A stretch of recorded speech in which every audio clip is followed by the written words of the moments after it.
Hi and welcome. LOVE2D is a wonderful game engine for beginner and advanced programmers. You can make small games with very little code, and I made a little test game here, and we're going to port it to an iOS device. First up, you have to download the iOS source, and once it is done, just extract it. Then just navigate into the folder, go to Platform, go to Xcode, and open love.xcodeproj. This means you will have to have Xcode installed, which might mean that you will have to update your OS X version, especially depending on what version your iOS device of iOS has. But that's how you have to do it on Mac. Now is a good time to connect your iOS device, unless of course your computer is really strong enough to do virtual devices. In my case, we're using an iPad mini first generation.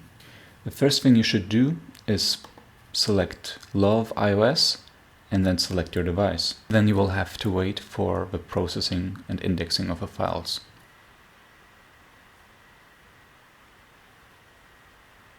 Once this is done, make sure to click on the Love project on the left-hand side. Then switch to love-ios, very important. Make sure love-ios is in here and also up there. The first thing for just testing your game you might want to do is change the bundle identifier to some nonsense. That will be just fine.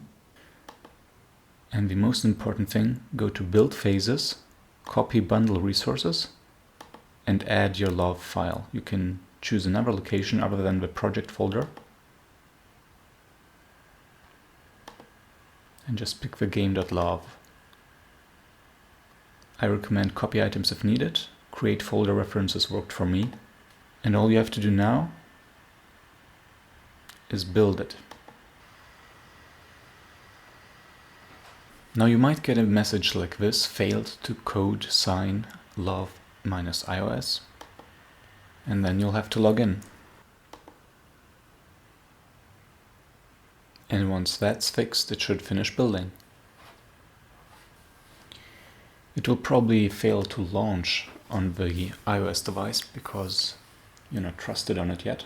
So let's go there manually, and you cannot start it yet because you have to go to the settings. In general, you have to go to device management, pick the developer you used and press trust.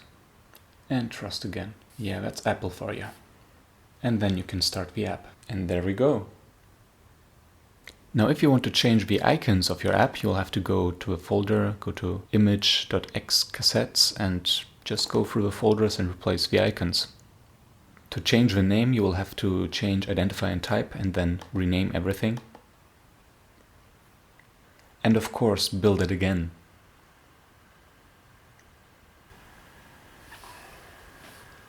And here you can see the renamed icon.